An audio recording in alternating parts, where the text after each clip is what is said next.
Hugh Freeze wins a battle on the recruiting trail that he could not afford to lose. Four-star offensive tackle Wilson Zierer is committed to Auburn.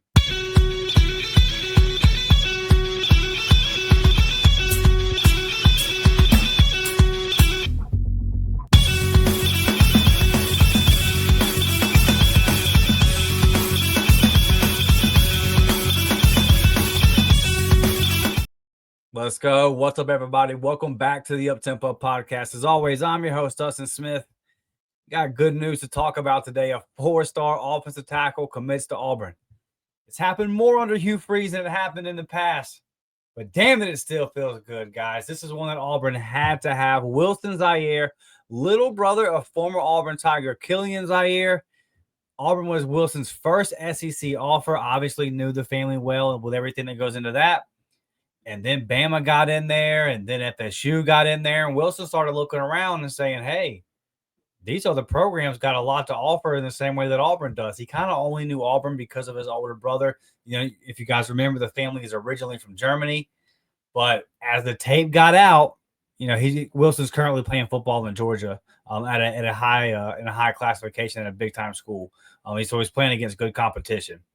It's not exactly the same scenario as the kid overseas in the NFL Academy, where that kid's more of a project. You look at Pritchett, the other commitment, he's more of a project. Wilson, people start looking at the tape and they look in there and then they see the athleticism. He's very comfortable in space. He's solid in the run game. He's solid in pass pro. You see that 6'6" frame. Got to put on a little bit of weight at 280. But as the tape got out, schools like Bama, schools like Georgia, schools like Florida State all kind of got in the mix. And it felt like Wilson was slipping away from Auburn. Bama had all the momentum at one time. Florida State came in there, and these Auburn versus Florida State recruiting battles have been something in this current 2026 cycle. And then yesterday, and I'm recording this on Thursday, July the 17th, like late Tuesday, early Wednesday, you kind of started to hear some buzz that, hey, maybe Wilson was ready to commit to Auburn and go ahead and hop in the boat.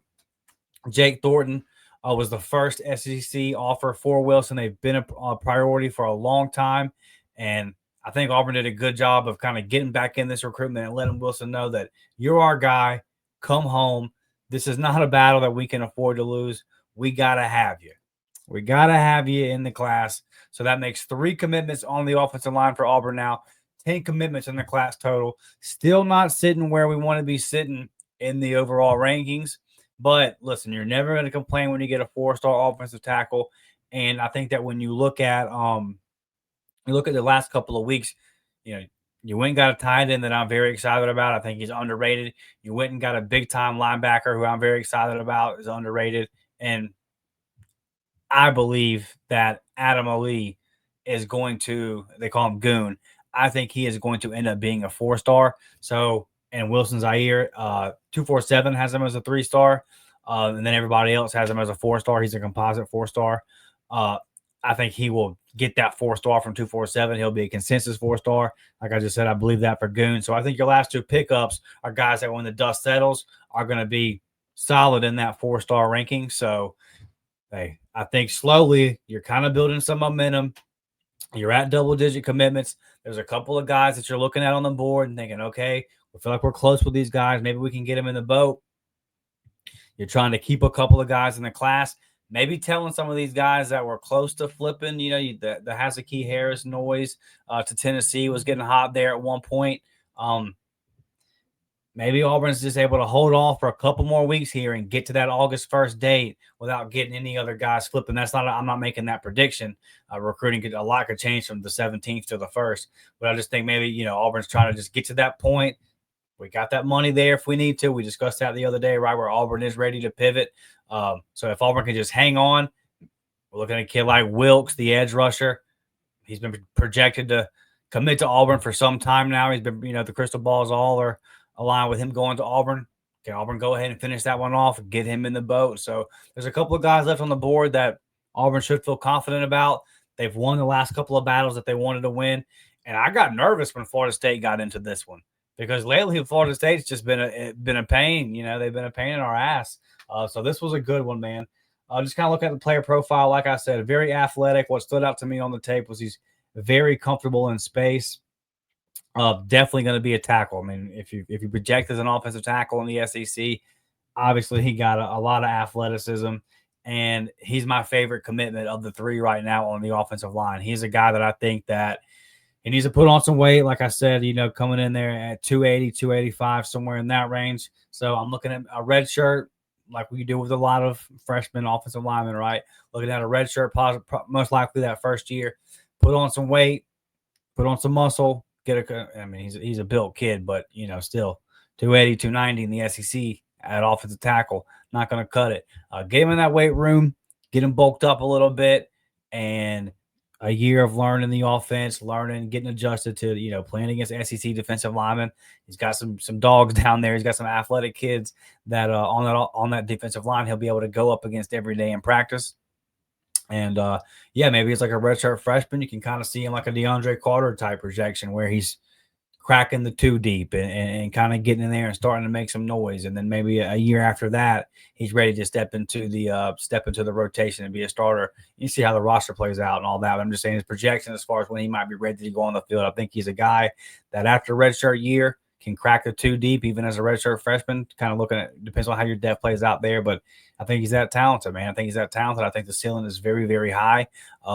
A good kid, a kid that wants to be coached, that knows how to be coached. He's got an older brother that can kind of tell him, that transition from Germany to American football, probably a little bit harder for his older brother, right? Because now his older brother's already done it. He can kind of pass along the knowledge to Wilson on how to do it, how to be successful at Auburn.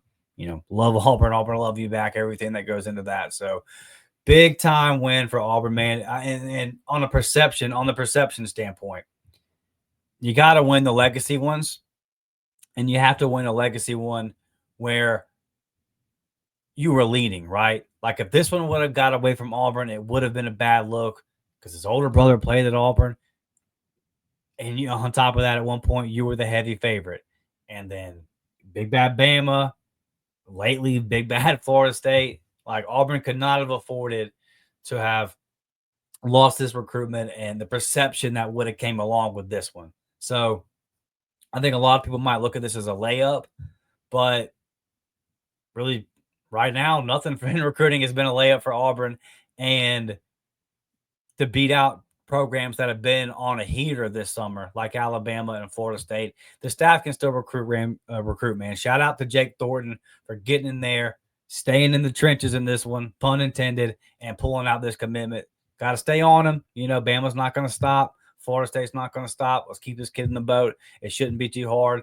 A kid like this that loves Auburn, that has loved Auburn for a long time and has kind of dreamed of being at Auburn, that's the kind of kid that can help you recruit other talented guys, to the class, and never going to be mad about going into the state of Georgia and getting a 4-star offensive tackle.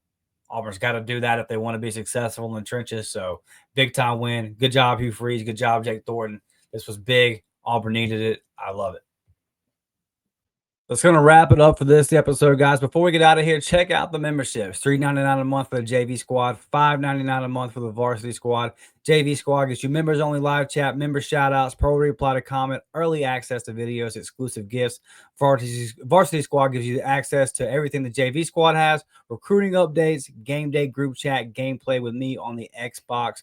Get in there, college football 26. You can hop up in a dynasty. We can play each other on the ultimate team, whatever you want to do, man. A quick match. I'm down for whatever. And then discounted merchandise over on the warreportshop.com. So do me a favor, guys. Sign up for those if you're interested. We will have a film breakdown coming out for the subject of today's episode, Mr. Wilson Zierer. Looking forward to that.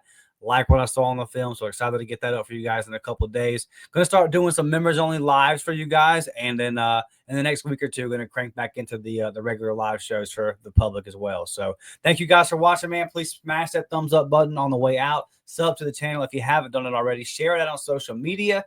Tag me. Tag the War Report Podcast Network. #level up. All that good stuff. I'll catch you on the next one. It's War Amigo, baby. I'm out.